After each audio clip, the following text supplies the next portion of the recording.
mucho tiempo para esto. Now I break your back. Everything I know about the Marvel Universe, I know because I beat it up with Mega Man, Morrigan, Tron Bonne, and Phoenix Wright. That's my point of contact. By comparison, I came into Injustice with only the most passing knowledge of DC Comics, which I'm to understand is itself a redundancy, and a long since lapsed grasp of the mechanics of the Mortal Kombat family. Injustice didn't care. It sat there in its self-confidence, knowing that it's a quality fighting game with an intriguing storyline. I just had to open my mind enough to realize it. I had to discard my death grip on the Street Fighter /KOF /Guilty Gear quarter circlery I know and love.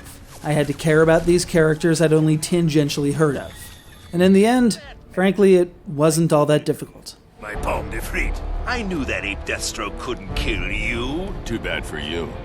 An act of chaotic supervillainry, like, say, the Joker detonating a nuclear weapon in Metropolis, is exactly the kind of thing every superhero aims to stop. And sure enough, every one of them tried to stop it. Problem is, you get that much awesomeness into a condensed area and things start to get a bit wonky. Extra-dimensional chasms may be opened, a dystopian alternate universe might be encountered, friends might be enemies, enemies might be friends, and you yourself might fight you yourself, all paradox-like. Comic Books 101, really. What matters is the action scenes, played today by head-to-head 2D fights, are freaking awesome.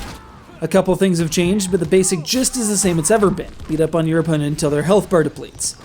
But as this is part of the Mortal Kombat lineage, as opposed to the Japanese style more popular in the genre, there's more directional inputs and less stick-spinning circle fractions. And then, just for good measure, there's a whole extra layer of complexity, like follow-up attacks on your superpowers, really fleshed out character-specific mechanics that make Order Soul and Zappa look like chumps, and crap on the ground or in the vicinity that can be utilized in your assault.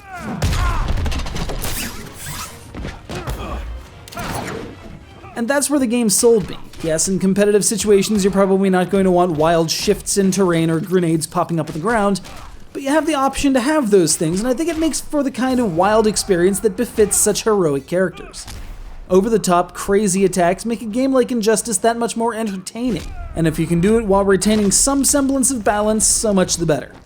Add in a solid roster out of the box, with the now obligatory DLC fighters coming soon, an extensive mission mode that rewards technical accomplishment, and what amounts to a bajillion or so arcade-style challenges, you might just get me to buy a comic book. Despite the fact that, print is dead.